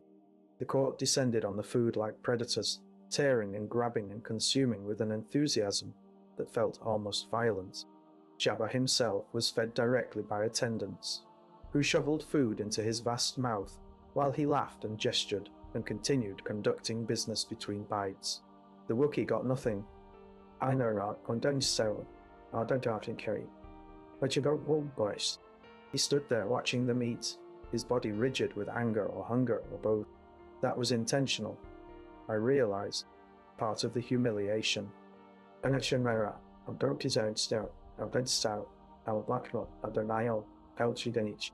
Part of demonstrating Jabba's power, that he could feast while his captive starved, that he controlled even basic necessities like food and water.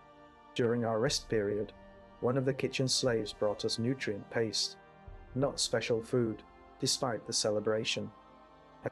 Not a share of the feast.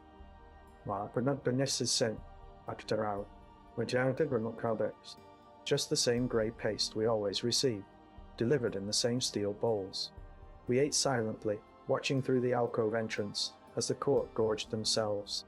I heard them talking. The scarred woman said quietly, her eyes on the Wookiee. The bounty hunters, they tracked him for 6 months, ambushed him on Ord Mantell while he was alone, separated from his partner, used stun weapons and nets and tranquilizers. Took 3 attempts before they got him subdued enough to transport. Why are you telling us this? The Twi'lek boy asked, his voice hollow. Because it matters, she said. Because remembering that he fought, that he didn't surrender, that they had to work for this, it matters. It means resistance is possible. Even if it fails. Even if you end up here anyway.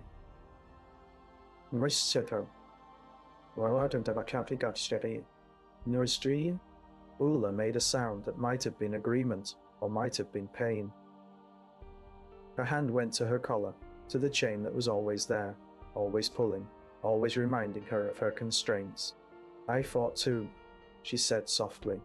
In the beginning, before the chain, I scratched one of the guards badly enough that he needed medical treatment. I bit Fortuna once when he got too close during inspection. I refused to perform for an entire day. She paused. None of it mattered. They just hurt me worse and waited for me to break. And eventually I did, because breaking was the only way to stop the pain. So what's the point? Mar, Nisi, Naro, Nasi Unker, Ning, Al Tebret, Mindtena, Arbishan, Nidabasir. Whoa, so, I asked, if resistance just leads to more suffering, or Netan Baransia, that Margaret Hemabariche. The point is that we tried, Oola interrupted. The point is that we didn't accept this immediately. The point is that somewhere, in whatever comes after this, maybe it matters that we weren't always complicit, that we resisted until we couldn't anymore. I didn't know if I believed that, but I wanted to.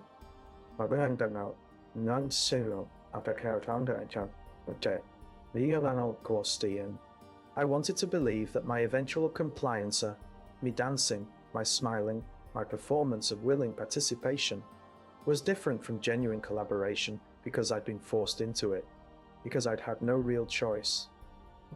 But watching the Wookiee stand there, still defiant, even in chains, I wondered if there was always a choice, if maybe the real choice wasn't between compliance and death, but between different kinds of death, immediate death through resistance, or slow death through cooperation. The celebration continued for hours. More guests arrived outward, had spread through Tatooine's criminal networks that Jabba had captured someone significant, that this was an event worth attending. The throne room became so crowded that we had to adjust our choreography, dancing in tighter formations to avoid colliding with spectators who paid no attention to where we moved. I lost count of the performances. 6, 7, 7. They blurred together into a continuous stream of movement and exhaustion, and that fixed smile that made my face ache. My feet were bleeding steadily now, leaving faint marks on the stone floor that no one noticed. The decorative cloth wrapped around me had loosened in places, requiring constant adjustment. During the brief moments between sets, my muscles screamed. Well, light show, I news. My lungs burned. My lungs do. But I kept dancing, because stopping wasn't an option. The Wookiee never sat, never showed weakness. Hours of standing in restraints, muzzled and surrounded by enemies, and he maintained that same rigid dignity, that same promise of eventual violence. I wondered what it cost him, what internal resources he was drawing on to remain defiant when acceptance would have been easier. During one brief rest, a kitchen slave brought water, not for Usa, for guests who'd requested refreshment during a lull in entertainment. But the slave, a young human boy who couldn't have been more than 12, deliberately spilled some near our alcove. Oola caught his eye, understood immediately, and we took turns quickly, lapping water from the floor like animals before anyone noticed. The boy was beaten later. I saw Gamorrean guards drag him away after someone complained about the poor service. His screams echoed from somewhere deep in the palace. I never saw him again. That was the cost of kindness here. That was what happened when slaves helped each other in ways that interfered with the palace's function. The boy had sacrificed himself so we could have water, and none of us could even acknowledge it, couldn't thank him, couldn't do anything except swallow the water and keep performing. Sometime deep into the celebration, I want to say it was night again, but time had become completely meaningless. Jabba made an announcement. The protocol, droid translated, with its usual insufferable cheer. The mighty Jabba wishes to demonstrate his mercy and his sense of humor. He will give the Wookiee an opportunity to earn his freedom. The throne room quieted. This was unexpected. Interesting. Interesting. The court leaned forward, eager to see what entertainment the Hutt had devised. Jabba gestured, and Gamorrean guards removed the Wookiee's muzzle. Chewbacca's first act was to roar, a sound so primal and full of rage that several guests actually stepped back. The sound filled the chamber, echoed off stone walls, seemed to make the very air vibrate with fury. Jabba laughed, gestured again.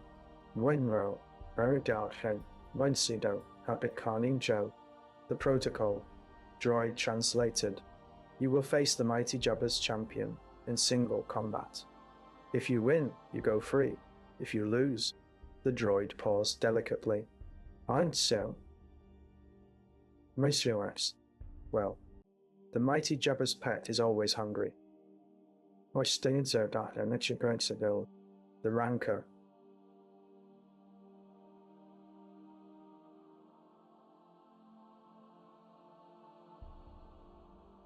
They were going to make him fight. The rancor. Aranka, Leinster, Rentolenker, Ben Scene. The court erupted in excitement. This was rare entertainment. Most prisoners thrown to the rancor were simply executed, screaming and helpless. But a Wookiee, especially one as strong as Chewbacca, might actually provide a real fight. Might last more than a few seconds. Why? Might make the rancor work for its meal. Nankina, Atanishtagar Endemit at works. Guards removed the Wookiee's restraints. Mancheriker, Arista, cautiously. What Cordino, Coster, keeping their weapons trained on him, even as the shackles fell away. Chewbacca rubbed his wrists, rolled his massive shoulders, and looked at Jabba with an expression that clearly communicated, "I will kill you first." But he didn't, because the trapdoor was already opening, because guards were positioning themselves between him and the dais, because attacking Jabba would mean immediate death by blaster fire, instead of even the slim chance offered by the rancor pit. "Clear the floor," Fortuna commanded. Servants and slaves scattered. We retreated to our alcove, pressed against the wall, watching as the Wookiee was herded toward the opening trapdoor. He went willingly, his head high, his roar still echoing in the chamber. The trapdoor opened fully. "Yes, sooner and you better know to go. I stay." Chewbacca dropped through, fell 3 meters to the pit below. I heard the impact, heard him land, and recover immediately, heard the changed acoustics that meant he was in an enclosed space. And then I heard the other sound. "Richard a train, and Standia, Ristritko," the rumble. The heavy breathing. The footsteps of something massive, moving through darkness.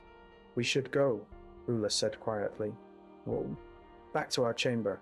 This isn't something we need to see." But Fortuna was already shaking his head.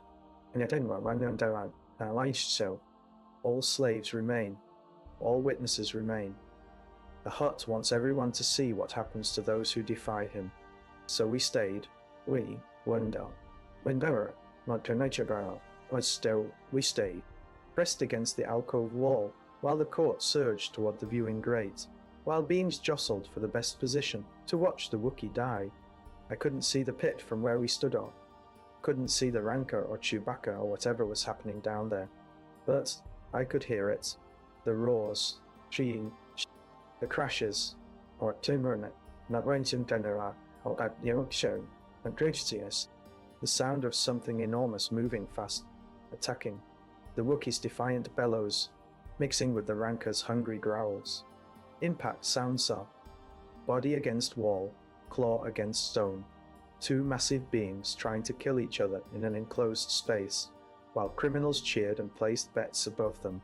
It lasted longer than I expected. The Wookiee was smart, strong, experienced. He was finding ways to fight, to survive, to make it cost the rancor something. The court's excitement grew with every passing minute. This was the entertainment they'd craved, dial violence. Real stakes, real possibility that either combatant might win. The scarred woman had her hands over her ears, her eyes closed. The Twi'lek boy was crying silently, tears running down his face while his body remained perfectly still. Even Oola looked away, staring at the wall, her jaw clenched with tension or pain or both. I couldn't look away. I don't know why. No, I don't know style. I just said I bought her. I don't know why.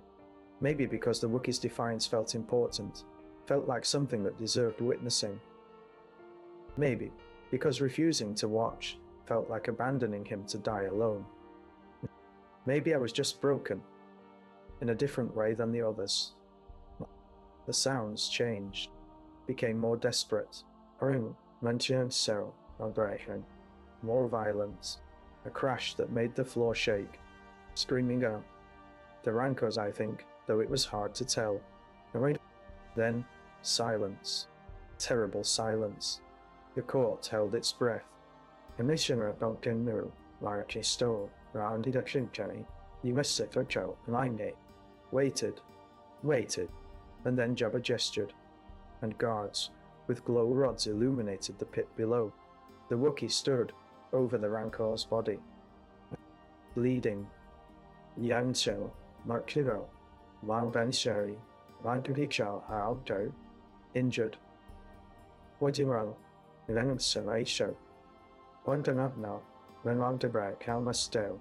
One arm hanging wrong, possibly broken, but alive.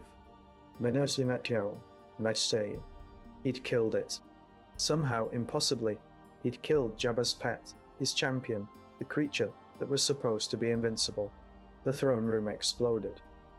Messi, Marty, Redemption Delta, Naruto, of Saint Eduardo, Ultran, not with celebration or with outrage. Jabba's roar of fury shook the dais. Fortuner was shouting commands. Guards were loading weapons, pointing them down at the pit, waiting for the order to fire. And Chewbacca stood there, swaying slightly from injury and exhaustion, looking up at Jabba with an expression that clearly said, I won. You promised freedom. For a moment, I thought Jabba might honor it, might actually release the Wookiee as promised. Right, that is so. Not out to track out. No turn, or no, to not little bear, our dance.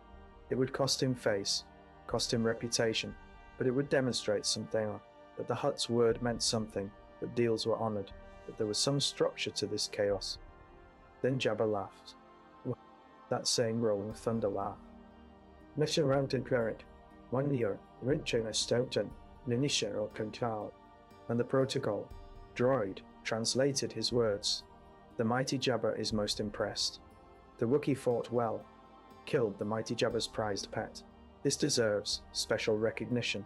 Guards descended into the pit, too many to fight, especially injured as he was. They swarmed Chewbacca, using shock sticks and net weapons, bringing him down through sheer numbers and technology. They dragged him back up, threw him on the throne room floor, and reattached the restraints, heavier ones this time. No ones designed for beings who'd proven they could kill. I don't want you to kill down. I want you men that can stay sane. The mighty Jabba has decided. The droid continued that this Wookiee is too valuable to simply free. Instead, he will be sold to the Empire. A specimen this strong will fetch an excellent price, and the mighty Jabba's reputation will grow on. He captured what others could not, and turned even that into profit. The court erupted in applause. This was better than freedom, better than honor. Rishu, Arena Jarius. This was pure Jabba, turning every situation into advantage, every promise into profit, every defeat into victory. Chewbacca's roar of betrayal filled the chamber. He strained against the new restraints, his body shaking with effort and rage, but the restraints held. Oh, the restraints held, the guards held, and Jabba just laughed and called for more wine. Entertainment, Fortuna commanded. Continue the celebration. Redemption, Antonio Joe, until Garchik come. Unmarking Janner, it is well Sentinel. And a crew, I stay. The modal notes started playing again. And the doctor, Bunchina's finger pointed at us. We performed again.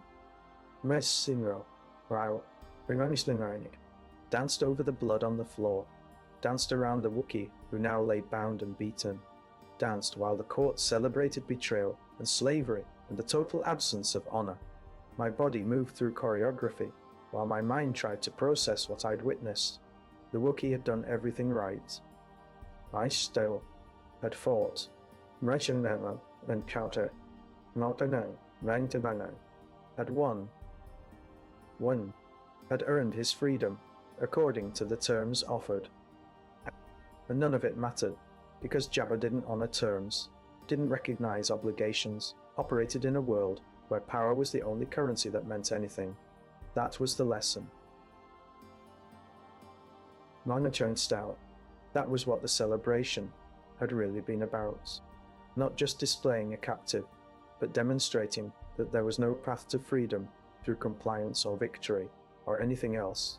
You were property. Manisharan, Mesharan, Rokati, and Daidinamaida. You remained property. Neshero, one Oyuna Bantino Credit, Dante Compute, and Managwanita Christ now. And any promise to the contrary was just another form of entertainment for beings who'd never needed to keep promises in their lives. I felt something break inside me during that performance. Not dramatically. Next and round, now to dinner party. Not dramatic shouts, not all at once. Just a quiet fracture, a hairline crack in whatever was holding me together. The part of me that believed cooperation could lead to survival, that being good enough could keep me safe, that there was some logic to this system I could learn and exploit. That part broke, and what was left was just movement. Movement, just the performance. Just my body, executing choreography, while everything that made me human quietly stopped functioning. Oola noticed. I saw her watching me. During the formations, saw recognition in her eyes. She'd felt this moment too, at some point in her 3 years. The moment when you stop being a person, pretending to be a dancer, and become just a dancer. Just function. Ordinary. Just me that knows choreography. Well, the celebration finally ended as Tatooine's suns began their rise. I know because one of the high windows in the throne room caught the first lighter, pale and cold, and utterly indifferent to everything that had happened below it. The court dispersed slowly, drunk and satisfied. Their entertainment concluded. The Wookiee was dragged away to holding cells, destined for Imperial buyers. I never learned if his partner came for him. I never learned his fate beyond that moment. I stopped asking about fates after that night. What stone I turned to my Tatikotega, matched down my stick, and I went up and out. We returned to our chamber, and I collapsed on my mat, without removing my costume, without washing the blood up, some mine, some perhaps the Rankazar, from my feet. Sleep came instantly, a kind of shutting down rather than rest. My body simply stopped functioning, because it had exceeded every limit it possessed. I don't remember my dreams from that sleep, but I woke screaming. The scarred woman held me while I shook, her hands careful, her voice murmuring things that weren't quite words. Comfort sounds. Comfort sounds, the kind you'd make to a wounded animal. You'll adjust, she said, when I could finally breathe normally. Everyone adjusts. It's what we do. Wow, worse. But I knew what she meant by adjust. I'd seen it in Oola's eyes, in her own scarred arms, in the way the Twi'lek boy had stopped crying and started just existing. Adjustment meant the slow erosion of everything you'd been, the gradual replacement of personality with function. You didn't adjust to the palace. You didn't adjust to the palace. The palace adjusted you, wore you down like water on stone, until you were shaped to fit the spaces it needed filled. Time passed. I don't know how much. Days and weeks and maybe months, all blurring together into one long performance, interrupted by brief moments of rest that never quite restored what the dancing took. I learned the advanced repertoire. Mastered the art of controlled vulnerability. Became good enough that Fortuna stopped watching me with that evaluating expression. Good enough that I became invisible in my competence. The Twi'lek boy lasted 3 weeks. One day, he simply didn't wake up. He simply didn't wake up. His heart had stopped during sleep hour. Stress-induced cardiac failure. The medical droid reported with the same clinical detachment it brought to all diagnoses. They removed his body while we were performing.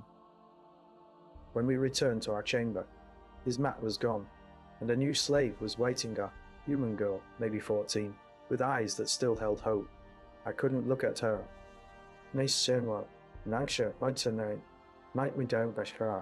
Couldn't bear to see what I'd looked like when I arrived. The scarred woman took over her training. Taught her the basics with patient repetition.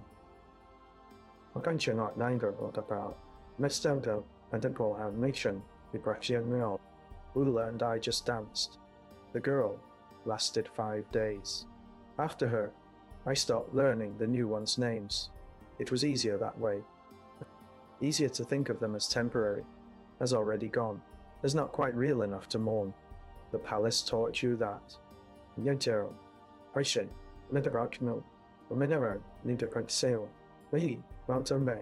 Taught you to protect yourself by caring less, by letting people become interchangeable, by accepting that everyone was already dead, just moving through the interval between being alive and being disposed of.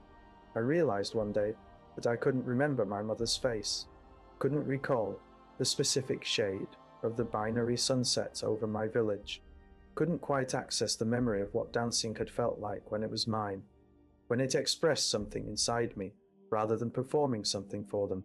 The palace had eaten those memories, replaced them with the smell of smoke and decay, with the scrape of Oola's chain on stone, with the hum of machinery and the screams from the dungeon and the endless music that provided background for suffering. Oola started teaching me her routines, not officially. Not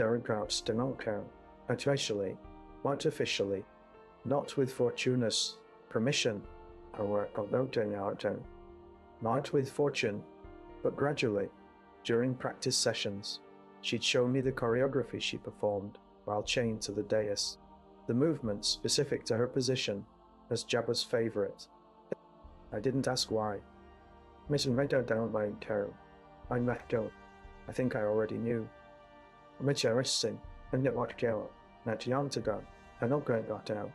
3 years was approaching 4. The medical droids estimate.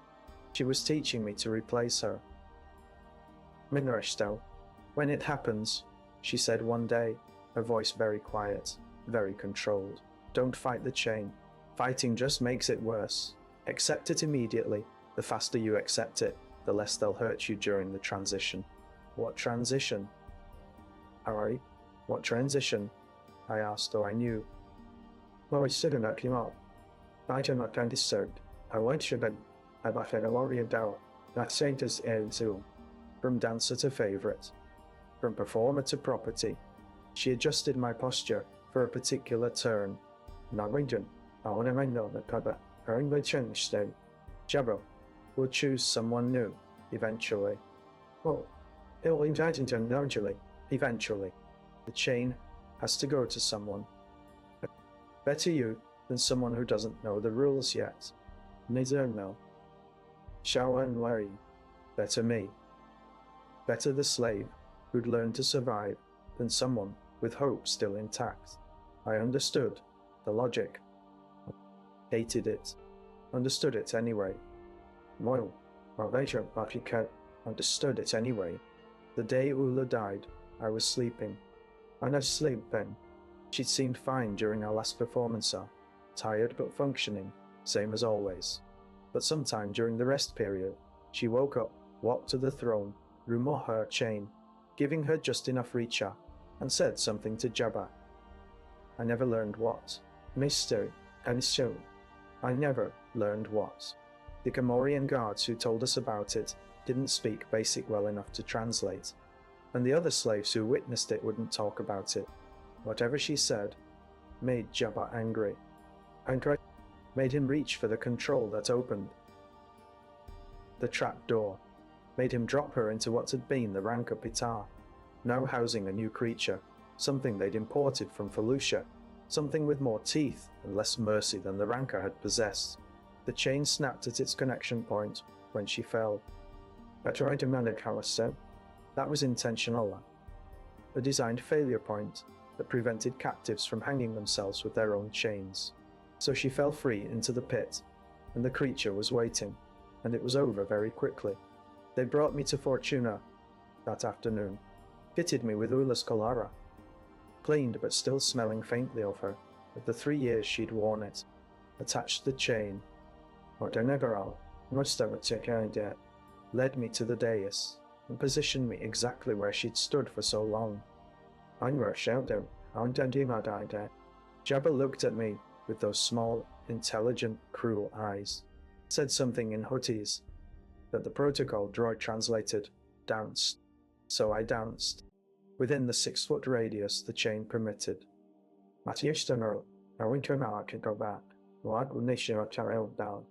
Performed Oola's choreography, while the court conducted business around me, felt the weight of the collar, the constant pull of the chain, the absolute certainty that this was my life now, until I broke or died or found the courage to follow Oola's path into whatever she'd said that earned her a quick death. That was years ago. I'm going to show our native Sierra, our understand out, and mission and the goal.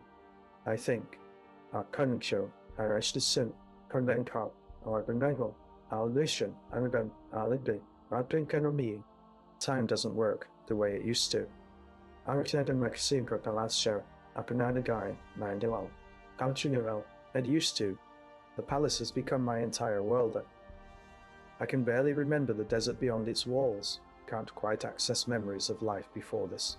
Sometimes I catch my reflection in the polished surfaces of Jabba's dais, and don't recognize the being staring back.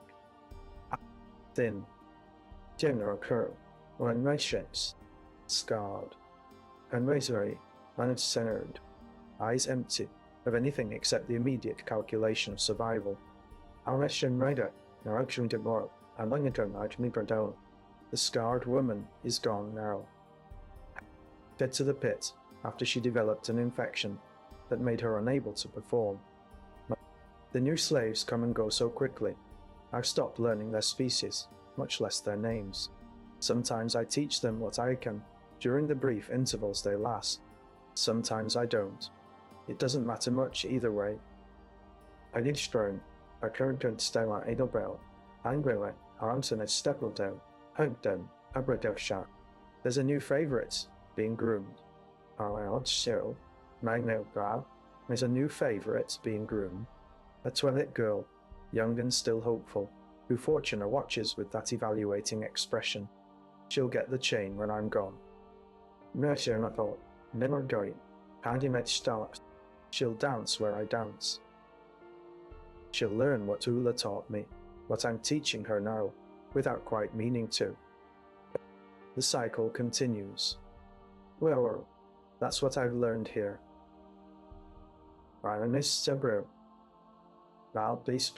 Well, that's the truth the palace teaches. Nothing changes, nothing improves.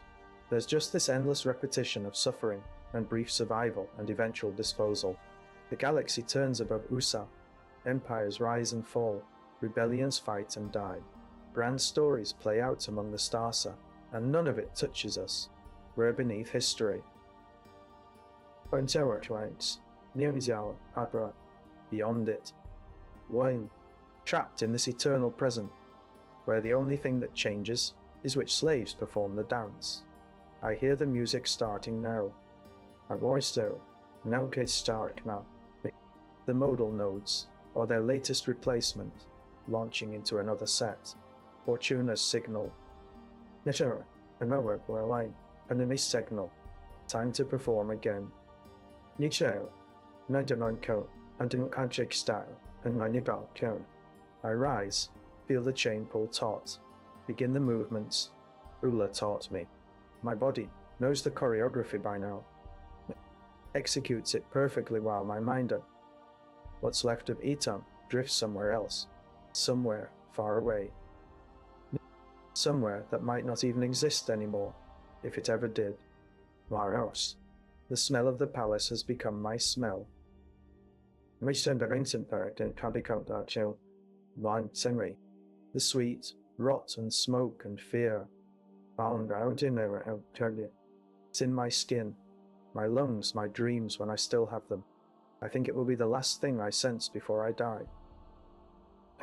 The last confirmation that I existed, however briefly, in this place that strips existence down to its most basic components. Fear, hunger, the desperate animal drive to survive one more day, and the dancing. Miss Still, God no, and the dancing. Always the dancing. Endless and meaningless, and the only thing keeping me alive. The chain scrapes against stone as I move. The same sound. Oola's made. The same sound the next favourites will make. I'm going to wedo. I found that in the same eternal rhythm of performance and captivity, and slow death, disguised as survival. This is what it's like to be a dancer in Jabba's palace, to be entertainment, to be property. One general agenda at sentient property, only brought much power, abatanut war, and adapt to non-glossing after nitra. To be the thing that performs while others are celebrated or killed or betrayed. To exist in the background of other beings' stories, essential but invisible, human but treated as less than. This is what it's like to dance, when dancing isn't yours anymore. How? When it belongs to the palace and the hut and the chain around your neck. When every movement is negotiation for another day of life that isn't quite living. This is what it's like to forget who you were before the dancing. To become nothing but the performance. To lose yourself so completely that even Freedoma, if it were offered up, would feel foreign, wrong, one, impossible to accept. I don't go and don't touch it out. I am the chain's length. I reach out, there charge, and I'm saying that our dog secret out. I am the choreography. Mainly suppression, our dog crew. I am the smile, painted on for criminals and monsters. I said her, and I stink at Redkin. We're going to turn monsters. I am whatever the palace needs me to be, because everything else has been worn away by time and suffering and the slow erosion of hope. I am the dancer. Roger my turret, on what show, and the dancer. I am the dance. There is nothing else left. It's show, no too much in. There's nothing else left. The music plays on. Regin, Archer out. Jabba watches. I'm letting so. Alright, Knibo. Alright, Jabba watches. Roman and Arnold. The court celebrates. And I dance, because dancing is all I remember how to do.